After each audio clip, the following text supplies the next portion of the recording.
High Performance Vet Pro Radio. Welcome to High Performance Vet Pro Radio. Here, you will learn everything you need to know to become a high-performance veterinary professional. We will focus on optimizing your sleep, fitness, nutrition, mental performance, stress response, and work-life balance. Please enjoy these professional interviews with cutting-edge content from Dr. Jennifer Quammen and human performance coach Ryan Smith from HighPerfLiving.com. And welcome back to High Performance Living and High Performance Vet Pro Radio. This is Ryan Smith, and welcome to today's interview. I met today's guest at the Midwest Veterinary Conference in Columbus, Ohio back in February. And unfortunately, I didn't get to hear all of his talks because I was writing an article for one of the magazines I write for Cincinnati Profile. So I didn't get to listen in on all of them. But what I did, I really enjoyed, and really we share a lot of the same philosophies. So today I'm going to welcome, he's known as America's Pet Advocate, and that's Dr. Ernie Ward. So welcome to the show, Dr. Ward. Appreciate it. Brian, yeah, great to be here, and I really appreciate you taking the time to talk with me today. I appreciate your time. I know you're busy. You got lots going on. You're a very busy man with lots of things. I know you're an author. You're an editor with different magazines and different publications. You've been on TV, you're a media personality. You've got, as I said, multiple businesses. You're a personal trainer. You're an Ironman athlete. You're an Ironman coach. You know, you've got, you would truly be what I would call a high performer. So you're. Well, I appreciate that. So I wear that badge, Ryan. I wear that proudly. Well, great, and we should, and that's where I wanted to bring you on today and kind of talk about, we as High Performance Living want to talk about, how we can help veterinarians live life, kind of at this higher standard. How do you improve all aspects of your life? And we want to also people to know people and hear people that are in the profession that are doing the same thing. I bring a lot of professionals from outside the field to talk about things that they can do, but I want them to hear it firsthand from people that are doing it. Right. So. Well, and as veterinarians, I mean, it's important that we talk of our physical, emotional, and mental well-being. I mean, we focus our efforts, especially, during childhood and young adulthood, on the intellectual side of our being. Neglect oftentimes, I know I certainly did in college, the physical, emotional, and spiritual side. If you're really going to perform at these, what I call optimal levels or peak performance levels, then you have to have complete balance. And I think that, too busy professionals are out of balance, and it doesn't become apparent for quite some time. I often use it just sort of like having one tire that's slightly out of balance. So on your car, you're driving around, no problem. The car still performs fine. Maybe it pulls a little to the left sometimes when you hit the brakes, but no big deal. But over time, that wheel that is out of alignment will suddenly cause the entire car to become out of alignment. And now you have two tires that are failing, and then 3 and 4, and if you don't seek help, you will blow a tire and have a catastrophic accident. So, this, I'm sort of want to make sure that veterinarians and any busy person understands that the slight fluctuations, the slightest imbalances, although they're subtle at first, they can become significant over time. Absolutely. Yeah. So, and you've obviously been doing this for a while. So I know you started with your own practice, back in 1993? Is that right? That's right. Right. So yeah, and my story is one of many. I as a child growing up in southwestern Georgia, I was fed and raised in the southern lifestyle. Fried fish, fried food, fried chicken, fried everything. Fried okra was a delicacy at the Ward house. Right. Exercise was stressed. I mean, hard work was. I grew up on a small family farm, but really any dedicated aerobic activities or sporting or athletic events really were discouraged. We just didn't have time, and my parents never had the experience. And so you fast forward, and I watch all of my grandfathers die an early death. And then you go back in history and you look at their fathers who died. Now, all of these men had something in common, and that was their lifestyle. They were all obese. They ate a horrible diet, didn't exercise, smoked, and so when my father, when I was in veterinary school, had his chest open and had to have bypass surgery, that was sort of the war I needed, the final straw that broke my back. And so, I completely evaluate my lifestyle, my diet. We switched almost immediately to vegetarianism and have dabbled with veganism over the years. But regardless, started on a path. Now, fast forward to that period you were describing when I started practice in 1990. Well, suddenly, life gets really blurry and busy. And we, while we still maintain vegetarianism, as I described in my book, Chowhounds, I became a junk food vegetarian, which I think vegetarians fall into. I mean, cheese pizza certainly is a vegetarian meal. It's not healthy in the least bit. So, it really took about 4 or 5 years. And what I found was my enthusiasm, my passion, my productivity began to wane as my physical being was being depleted. And so, that led to the final kind of where I am today of embarking on this more holistic approach to health and establishing really good habits. Right. Yep. Absolutely. And I think that, again, it's not just veterinarians, but it's everybody. But I think, what I know with being in the, around the veterinarian field with my partner, Dr. Jen, we've got, I see lots of other people between going to the conferences and her doing lots of things with the councils and, from the local, the state, and, at the AVMA level, there's just, these are people that I see that are, morbidly obese. These are people that I see that are, ultimately stressed, and, they're not thinking about their own health. They're just thinking about trying to get through the next day. Right, and the emotional toll that being a veterinarian takes is significant. I mean, we are in a highly charged environment. We're dealing with life and death. We're dealing with distraught, pet owners. We're dealing with euthanasia, which is crippling emotionally. I mean, this is one of the most difficult procedures I have to conduct, and it's no fun. I mean, there's just no way to get around that.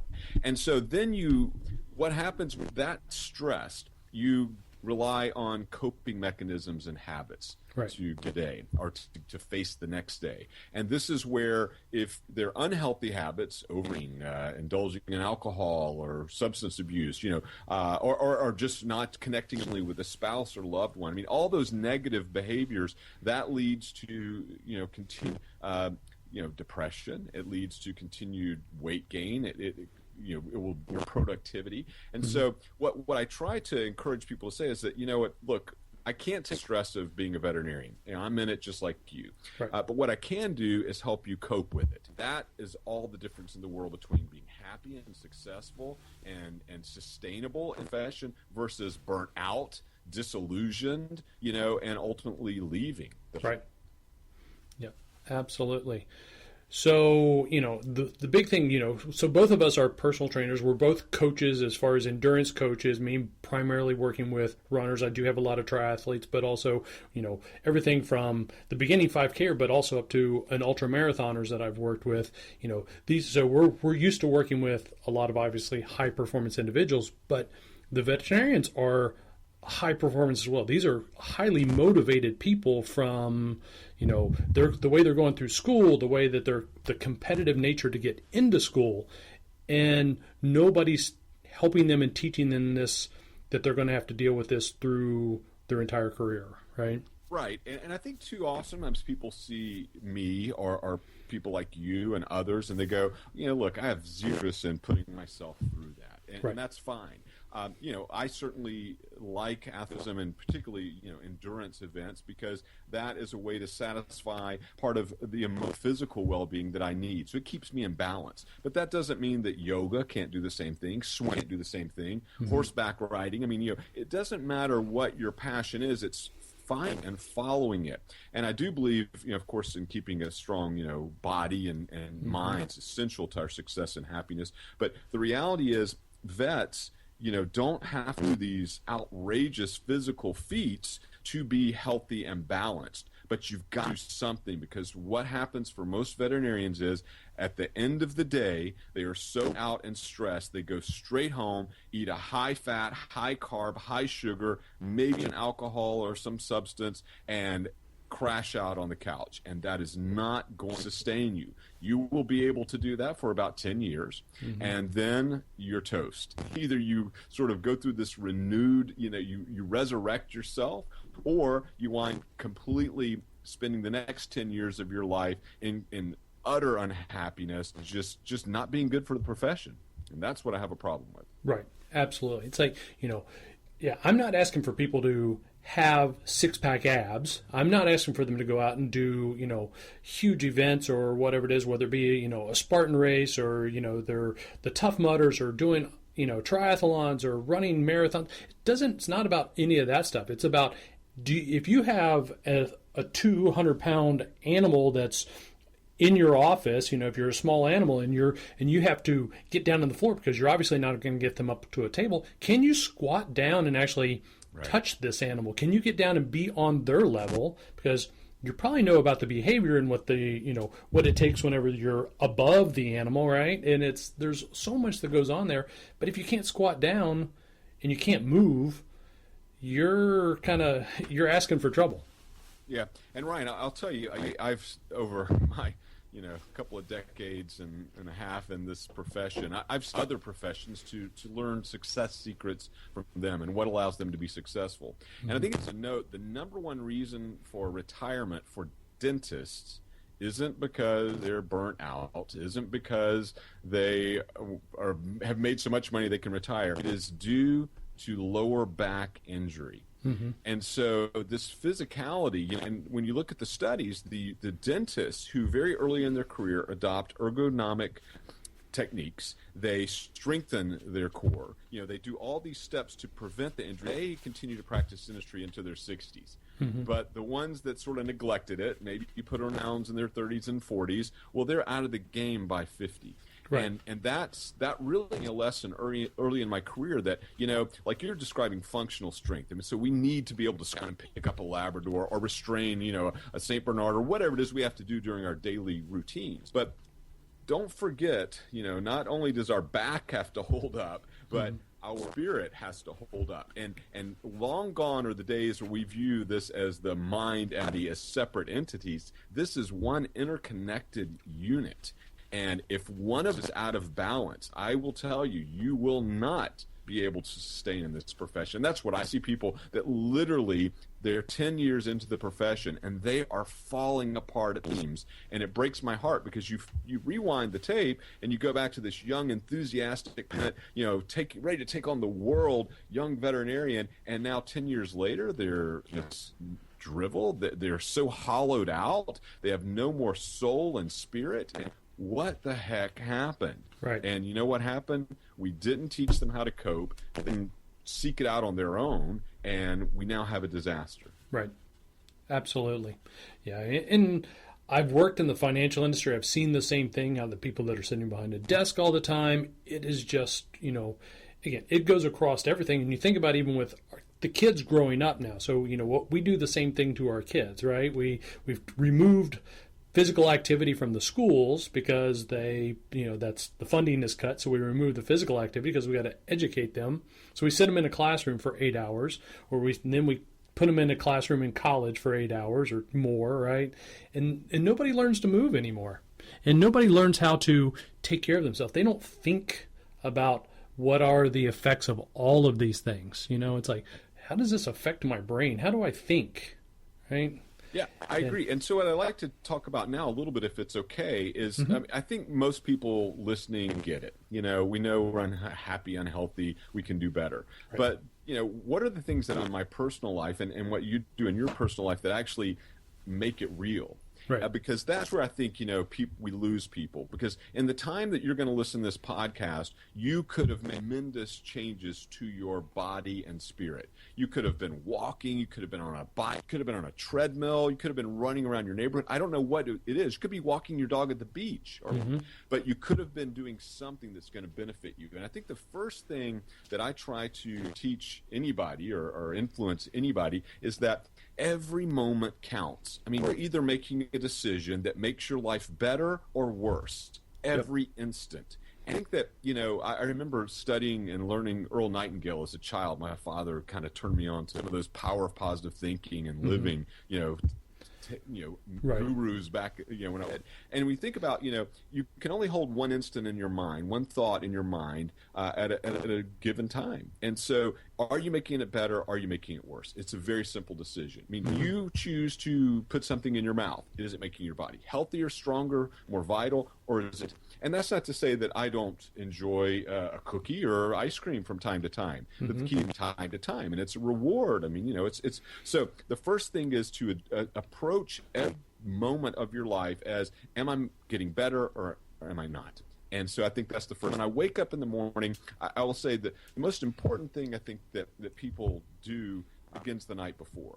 They don't get enough sleep. They stay up too late. They watch high stress movies or TV shows. I don't know if you heard in my lectures, but I often talk. The worst thing for Americans is CSI. It comes on at 10 p.m. on Eastern time, and so they watch this show that's just extremely violent, threatening, intimidating, and fear-inducing just before you go to bed. Well, it's telling your brain, be on the alert because there could be a murderer at my door. So you're going to get restful sleep if that is how you enter into sleep, because your brain, your limbic system, can't turn off between reality and fantasy, and it's just going, there's a lot of bad in the world. Be vigilant so you don't get a good restful night's sleep. Right. The other thing is we eat before we go to bed. I've got a rule. You really need to watch what you eat. You need to try to eat dinner at least 3 hours to the time you want to go to sleep. You really need to limit your carbs in particular, types of things. I think dessert at the end of a dinner is one of the worst things you can do. I never get coffee or tea at the end. I mean, all these things will sabotage REM sleep. Right. Those 4 REM cycles to wake up refreshed and regenerated. So when you go to bed, you go to bed. I have a funny rule. Our bed is used for 2 things. One of them is sleeping. Right. But you want to make sure that you are creating a habit of how you fall to sleep. I'm still shocked and dismayed at the number of Americans that eat in bed. I mean, no way you can train your body to use the bed for sleeping if you're also telling it, this is where we eat, where we get scared to death of murderers. So the night before, let's do that. Now, you're trying to make the other thing is no lighted screens.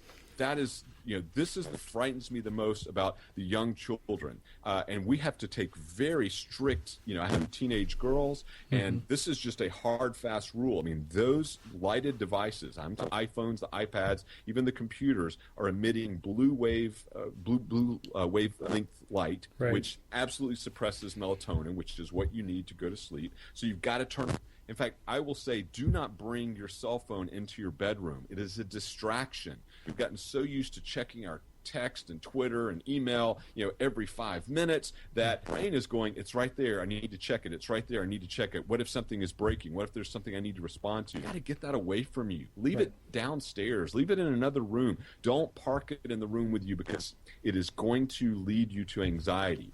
Right. And I think the other thing is, people now, they start their day off, they roll over, grab their smartphone, and the first thing they do is check their social media, they check their email or whatever.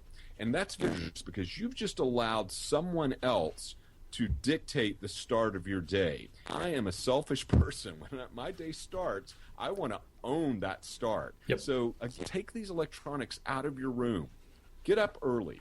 If you want to sustain an exercise program, most people, due to our life, are going to have to do it in the morning because if you put it in the afternoon, life builds up, things get delayed, and suddenly your best intentions running when you got home after work are sabotaged because your kid had ran late at practice or you had that last-minute emergency. I mean, whatever, you got to get it in the morning. Right. Talking 30 minutes. Still yourself, I like having a routine. I'm a big fan of morning routines in particular, but sort of have this pattern that you go through. Set your clothes the night before so that you're already committed to getting up and doing it. Go for a walk, go for a run, go for a swim, walk your dog. I don't care what you do, but start the day in a matter of stillness, physical activity, and all it takes is 30 minutes. Right.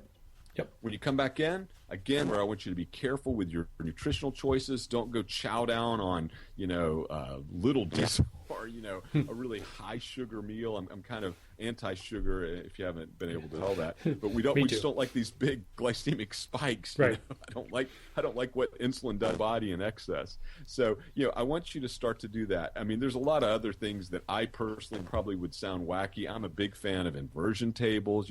I do believe that everybody should do stretches, be it yoga routine, or even if you just learn a couple of good stretches. That's how you should start your day. You should have some time when you just reflect on, nothing, to try to get your mind centered and focused. And, and this is, where all of us start to sound strange when we do this. But I would say, what is your morning routine? Can you tell me what it is? And do you duplicate that day in and day out? That is, to me, that's a key indicator who's healthy and successful. Right.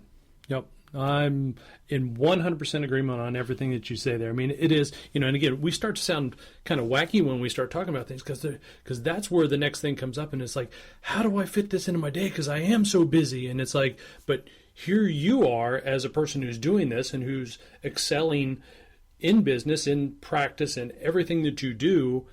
But these are your success habits, right? Right. And the funny thing is, the more successful people you know, and I will say this, as I've said in innumerable lectures and articles, if you want to be successful, you find people that are more successful than you.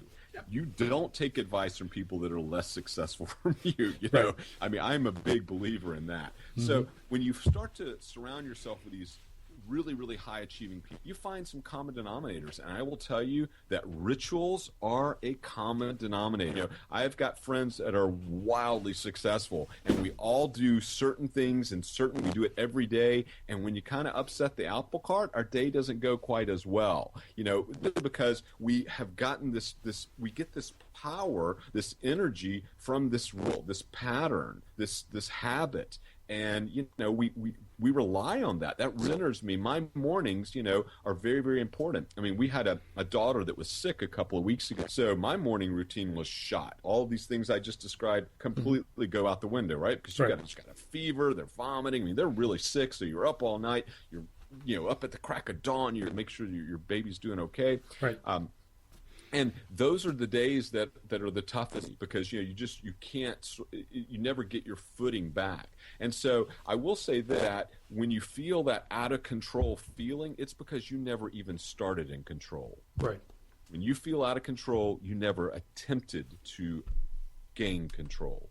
I gain control by starting my day off in a certain fashion, filling my mind with thoughts, and then moving forward. And then throughout the day, people always say, what do you do at lunch, whatever. I mean, that's right. I mean, we're all busy. We do, some days, I have a great lunch. Some days I'm eating, out of a bag, I mean, so that I don't really get focused on that. I then next turn my habit home. I'm a big fan when we come in the evenings of sitting down at a table with my two daughters and wife. We find that to be really important as a family unit. We're to the winds, especially with teenage girls, but we come together for dinner. And that doesn't mean we do it every, of the week, but we do it probably 90% of the time. I mean, it's kind of sacrosanct house. But you sit down, you share a meal, you talk about things, you connect. And I think that's really essential. Next, pattern would be, what do you do immediately after you eat? Are you watching TV night long? Are you reading or whatever? I'm not going to judge or say whatever, but have sort of a routine. The key to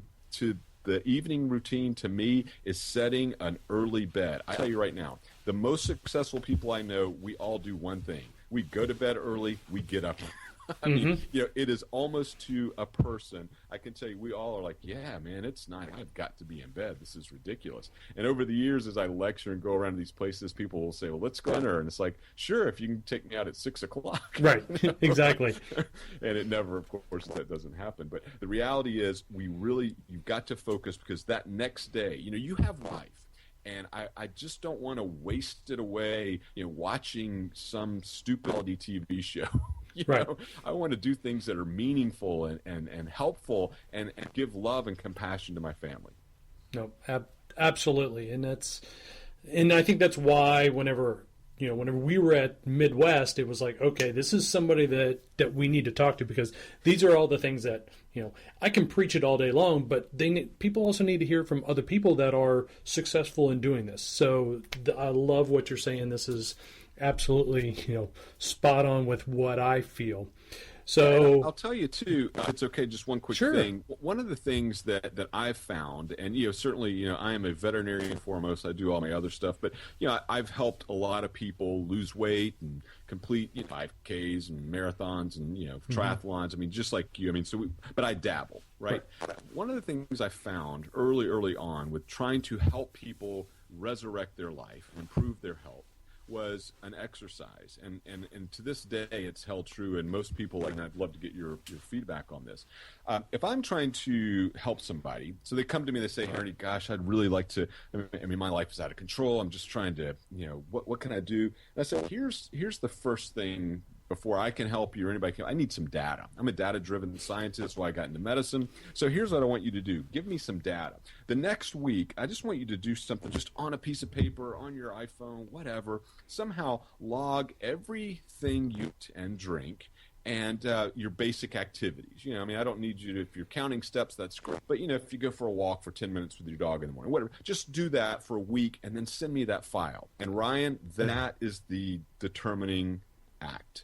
Absolutely. Because the people that don't do it, no shot. Mm-hmm. The people that halfway do it, 50-50. People, though, that go, I'm going to write down and actually give me some data, those overwhelmingly will achieve their goal. So if you're listening today and you're trying to do something different in your life, I don't care what it is, whether it's your business, your personal health, or your family, I say, whatever it is you're trying to tackle, write down what your habit is right now, every day for a week, because that'll tell you a lot about your commitment and dedication to making change. Yep.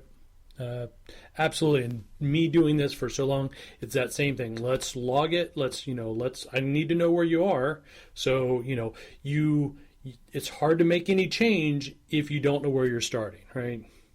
Right. And even to this day, I have a very good grasp of my caloric requirements based on activities, and I know about how much I'm burning, just from watching a lot of my results over the years. Right. But like right now, I'm in a cut phase, so that means that I am trying to wait for the next level of part of my training program. I'm in a cut phase, like most of us. We tend to do this, after the winter or whatever. Right. And I log it right now. You can look on my iPhone, and I use an app called MyFitnessPal. I just got into it. It's free. I recommend it to a lot of people. I don't have any stock or anything in this company, but it's an easy, free stuff. And I'm logging that. So I'll do this for. I usually, when I'm cutting, it's usually a week phase. And so, you can go back and look historically at probably the last 4 or 5 years the app came out.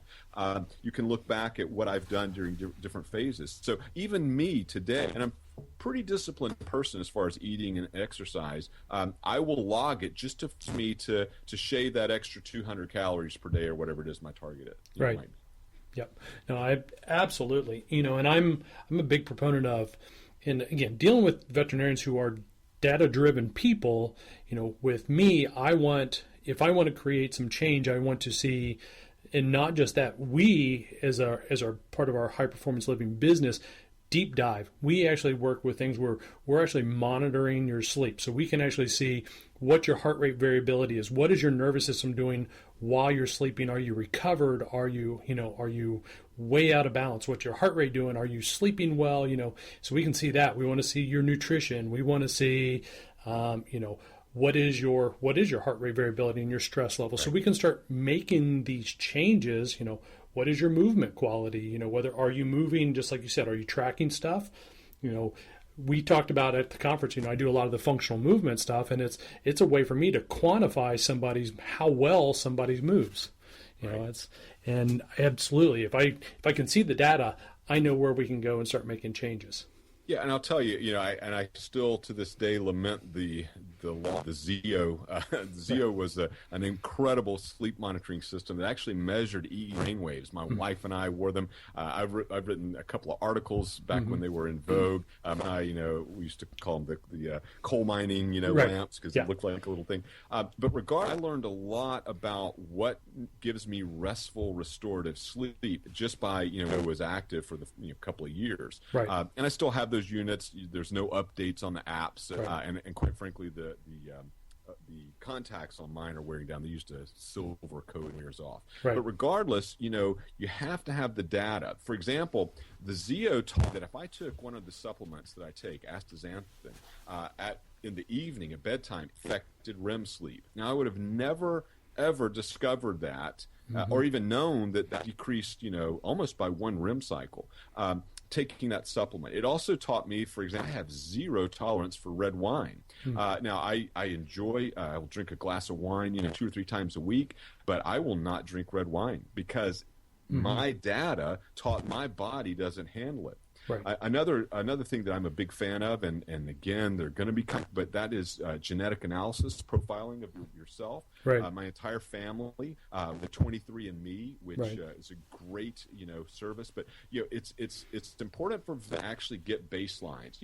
For years and years, I've said if you are not at minimum getting urine profiles on yourself annually, then please do not recommend that to your for their pets, because you are not walking the walk. And I will tell you that having done this for my entire adult life, I'm a hardcore blood and urine test guy. You will see trend, and you can tweak. You can hack your body. And I think that's where data becomes important. I mean, if you're not wearing an activity monitor, I would say really consider it. I mean, we've got so many smartwatches now. Your cell phone can be used as an odometer. You can get Fitbits, Jawbone. I mean, all those different devices are great. It's important if you are trying to make changes that you have data, because too often we just look back anecdotally and we go, yeah, I just didn't get a good night's rest last night. Why? Because if you can't answer that, the next night it's not going to be any better. Absolutely. Yep. No, I agree. So that's, and this is where I want us all to go. It's like, I want all of these people to just start raising that standard. You got to be aware. Awareness is the first place to go. So let's start raising that standard on just what you're doing a little bit. Okay, let's figure out, why are you not sleeping well? Okay, so we got to take some data. So that's some, this is where we need to start. But on the other side of it, I want to kind of dive down to this. What about the people that are struggling? So I know you had a friend that we lost last year, but there's been a lot of, awareness that's been raised in the last year about, the depression rates, suicide, all these things that are going on in the veterinary profession, and not just there, but it's just, it's kind of awareness in the profession. How do we take these people and help them raise their standard? Yeah, and this is a really good segue, because it becomes one what our reality has become. There's an old saying that the horseradish to a horseradish worm. So we start to live in this highly tense environment. We become depressed. We become less optimal and not performing at our peak like we would like to and really should be doing. And so we keep setting, as I say in my lectures, our normometer. So what was normal when you were 20 is very different when you are 40, and it's very different when you are 60. And that's a decline. That curve is going down. You sit back and you go, why would I expect less of myself when I'm 40 as opposed to when you're 60? And so why would this change? And this just leads us to this thing. You don't understand how stressed, depressed, and underperforming you are if you're just looking at it from your worldview, because you're the horseradish worm. You're just looking around, you're going, this is all bad. And we tend to surround ourselves with other negative forces, and we like begets. And so when we talk about depression, and of course suicide is the result of that in the worst case scenario, you start to go back and you go, how do we get there? Well, the person who is depressed often doesn't realize it. And so it is incumbent upon other people who see decline in another to speak up. I lost a friend. She was a friend to our profession last year, Dr. Sophia Yen. And, we saw her about a month and a half or so before she left us. And, we didn't quite put it all together. In hindsight, my wife was going, oh gosh, I totally missed that or whatever. So I would say, if you're a veterinarian, be hypersensitive to these issues in yourself and in others in the profession. Number 2, if you see it, ask if there's anything you can do to help. Talk to friends and colleagues of that person that maybe have a trusting relationship and say, hey, I'm just making sure everything's okay with him or her. And then finally, really start asking others about yourself. If you are not in, if you the great things about my relationship with my wife is we're able to have a very open and honest discourse with her. And, and she's able to say, hey, the past couple of weeks, what's going on? You kind of feeling stressed, or you down, or you're tired, or whatever.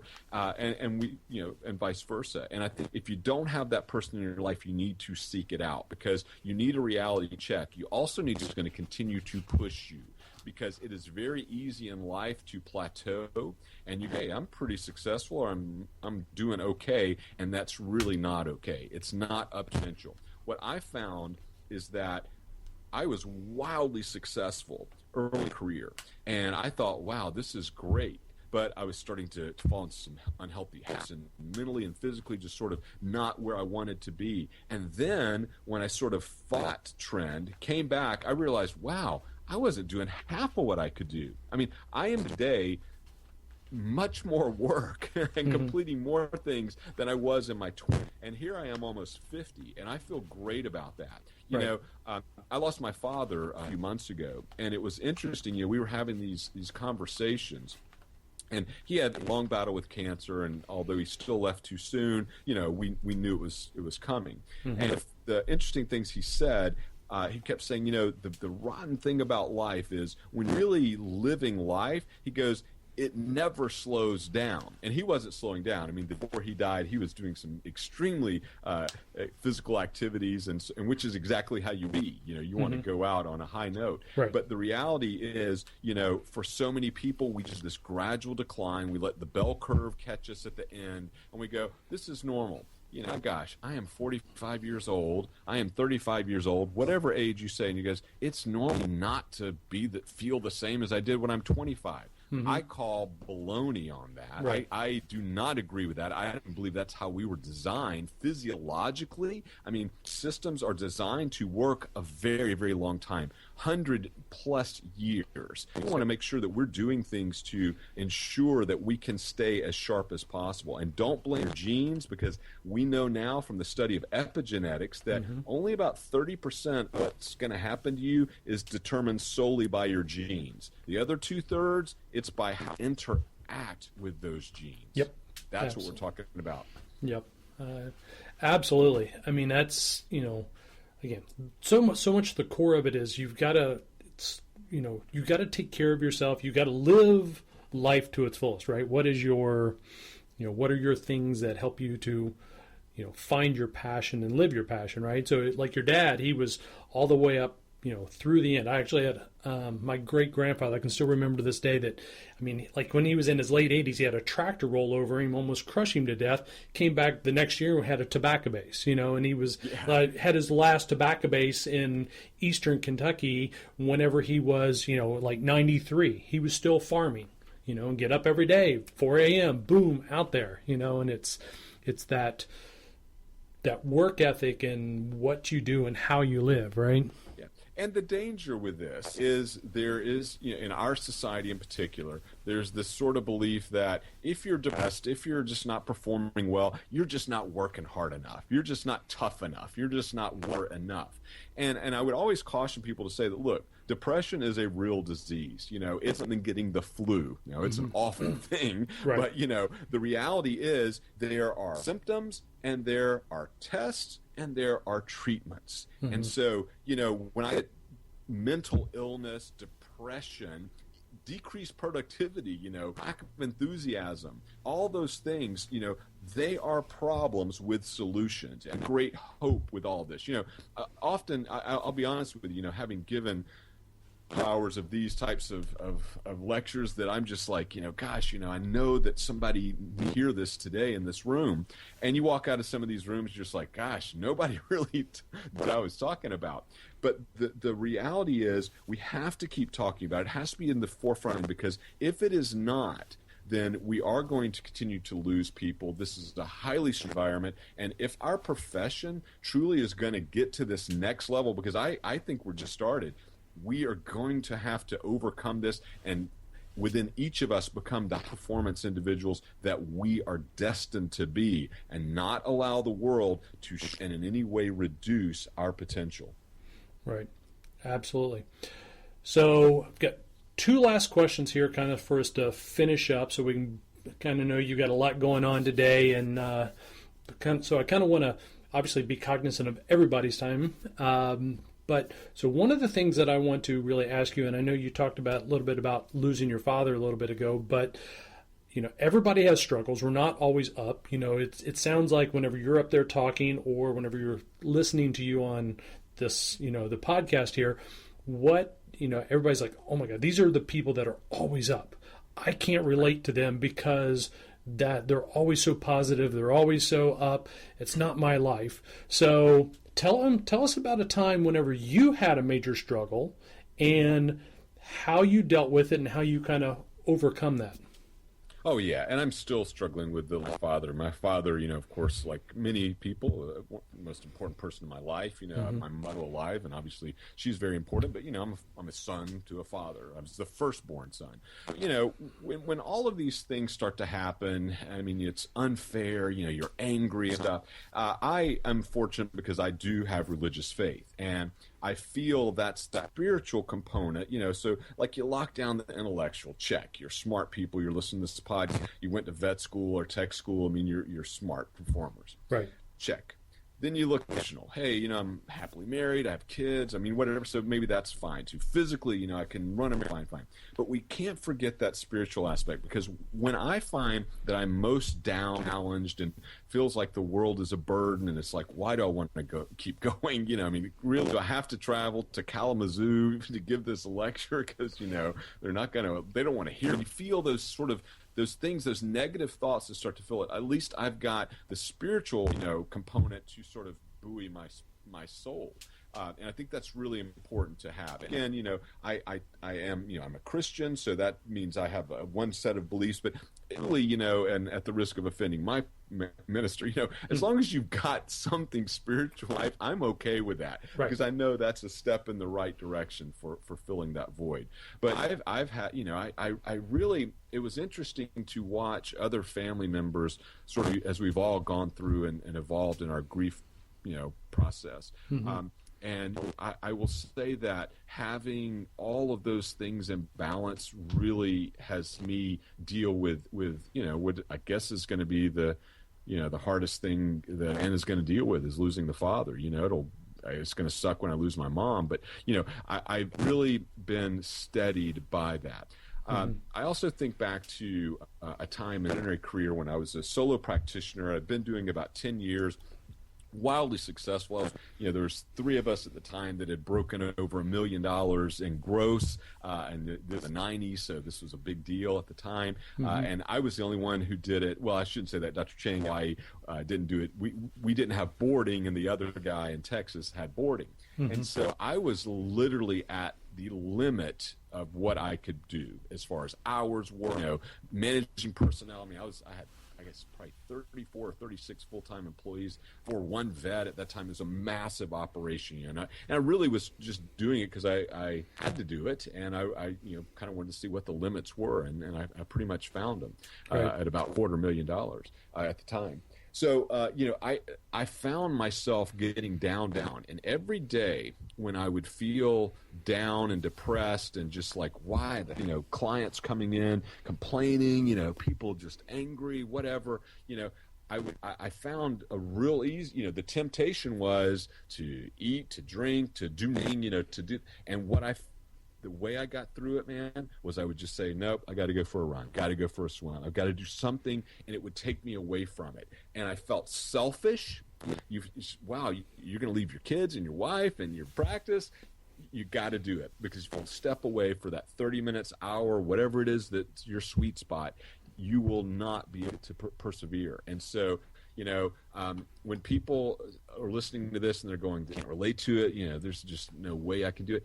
It starts by putting one foot in front of the other. It starts by just walking outside of your door. It starts by just saying, nope, this isn't being selfish. This is actually a selfless act. Because if I don't get my act together, all those depending on me, all those pets, all those clients, all those employees, they are going to suffer. And so when people, start to throw this argument, and gosh, Ernie, it's pretty selfish what you do there. These hours of training and all these events that you do, I kind of have to steady myself and go, wait a sec, you know what? while it may look that way from the outside, I am able to be this high performance person because of that. And that is much better than me sitting on the couch. I used to make fun of some of my buddies because I was like, spending quality time with your kids is not the couch watching NASCAR. Right. Yeah. Spending quality time with your kids is going out, playing stuff, doing stuff, and so be careful. But I know it's hard, and there's going to come a time in your life when you always will. There's going to be somebody who's going, gosh, like I remember the first time I heard Tony Robbins speak, I was like, what am I doing giving a lecture? Why am I trying to do this? This guy is so above my ability that why bother? Zig Ziglar did the same thing to me. I kind of walked out of, a motivation depressed. Right. I can't be that good. And what you wind up doing is saying, nope, I'm a unique individual. There's only one of me in this world. I feel like I have certain gifts and abilities, and I use them to my fullest, capacity. And that means staying healthy and strong. And I know we were all over that question, but you know what? I'm no different than anybody else. I've got the same problems. The only difference is how I deal with them. Yep, absolutely. Great response for that. I appreciate that. So the last question you're kind of the first person we're going to start asking these last two questions because we want everybody to relate, to what's going on. So the last one that I want to ask is, how would you define a high performer, or a high performance life? And in just three, we talked a lot about, okay, your sleep and all the things. What would be the first three things that you would do? So to start kind of on that, raising that level of a high performance life. Yeah, I think that the first thing I look for, like if I'm defining somebody who is successful or high performing, is contribution. What are they contributing to the community, to their profession, to their family? I want to see tangible things. This is, I have a good friend who is a very, very successful business person. And, I could go, he developed this huge company, and everybody would recognize it, so I don't want to grab it. That's a contribution. I think that's really important because he did that. Mm-hmm. The second thing I say is these are, what I would call authentic people. So not are they successful in terms of contributing to their communities or schools, but now they're real people. These aren't people that are doing it for an ulterior purpose. They're authentic in their desire to do something. And again, I don't care what you're doing as long as it's positive and giving a contribution. So are you real? Because the worst thing ever is to that charlatan, that person who you realize, wow, they did contribution, but wow, he was sleeping around with his wife, or wow, he was on drugs. That's awful. And the media loves that stuff, and that's what we tend to fill our minds with, and we become very suspicious, skeptical. But I want authenticity. And then I think probably the final thing when we look at, how can you do this, is it's purposeful. You've got this purpose. I mean, like I meet people and can you instantly tell what you're all about? Like, what are you trying to do? Like, how can I define you? I hope that when they meet me that they're going to say energetic, positive, successful. I mean, those types of because that's what my essence. So, again, what is your purpose? I believe in helping, so tough question. Right. Ryan. Yeah. Sure. Really impossible to say in 30 seconds. Sure. But I think that if you can check those boxes, you're contributing to the world in a positive fashion. You are somehow authentic. Really, you're real, and you've got a true purpose. There's a purpose that I can understand instantly from connecting with you. I mean, you meet you and you instantly get it. This guy is trying to people live healthier, more successful lives. Pretty simple, and hopefully that's what you're hoping to, but you get it. It just exudes from every pore, right. And you want to be sending those signals to the universe. And I find that so few people find that passion and purpose. They don't want it to contribute, and at the end of the day, it's like, are they wearing a mask? And right. You can strip it away and get real and raw. Man, world just becomes so much more. Absolutely. Well, great. Well, thanks for that. That's what, those are those things that we want to hear. We want everybody to go, okay, am I checking off these boxes? And we want them to live that, just be somewhere above where you are. Can work on that continuous improvement. So great. Well, I appreciate everything that you've shared with us. I want to really thank you for joining us and kind of sharing your story with everybody. So if people wanted to find out more about you, your books, things like that, where can they get information? Sure. Yeah. I mean, I have a website. I'll be honest. I'm not the big website guy, but Dr. Ernie Ward. And there's lots of information and links and stuff like that. Social media. We're really active there. So, Facebook, Dr. Ernie Ward. Twitter @Dr. Ernie Ward. Instagram, Dr. Ernie. Pretty much, if you Google Dr. Ernie Ward. But those are things I do typically, especially Twitter. Tend to lean heavily into some type issues and so forth, in addition to the pet stuff. Right. Facebook sort of sometimes, but it's much more geared to the what a vet could share. Like every time I post on my Facebook, I just want to, if you're a veterinarian listening, it's something that you could share with your pets and confidence and know that it's legit, it's a good thing, and maybe provocative, but it's something we should talk. So those are the ways to connect. Don't hesitate to reach out to me. Certainly I will get back to you if it's early in the morning. Don't expect it, but or after 9 o'clock. 9 o'clock, yeah. And I will tell you, the best thing that ever happened was that Do Not Disturb came on the iPhone. That is important. You just need to shut that thing down, because of all the things, I love technology. I am a geek when it comes to gear.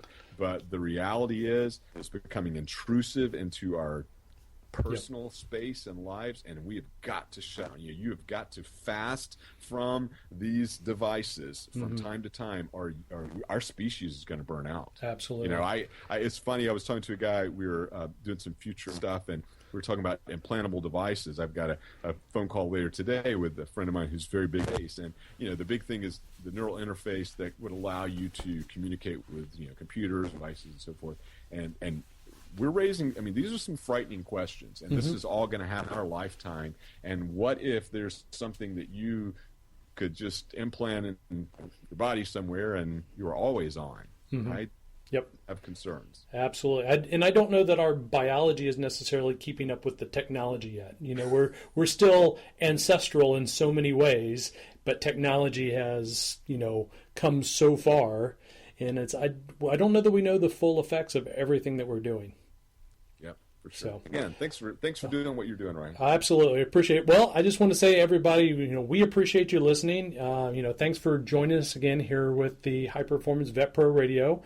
And if you've got comments, you want to hear other interviews, you want to let us know what you like, what you don't like, you can let us know on iTunes, Stitcher Radio, all the different places. You can also send us an email at life@highperf, HIGHPERF, living, LIVING.com. And until next time, we invite you to live life to a higher standard. Have a great week. Thank you for joining us at High Performance Vet Pro Radio. We hope to hear from you soon. Like this episode? Leave us a review on iTunes, Stitcher, or SoundCloud. It helps us to reach more veterinary professionals. For more information or to contact us, please visit us at highperfliving.com. Until next time, remember to live every day with intention.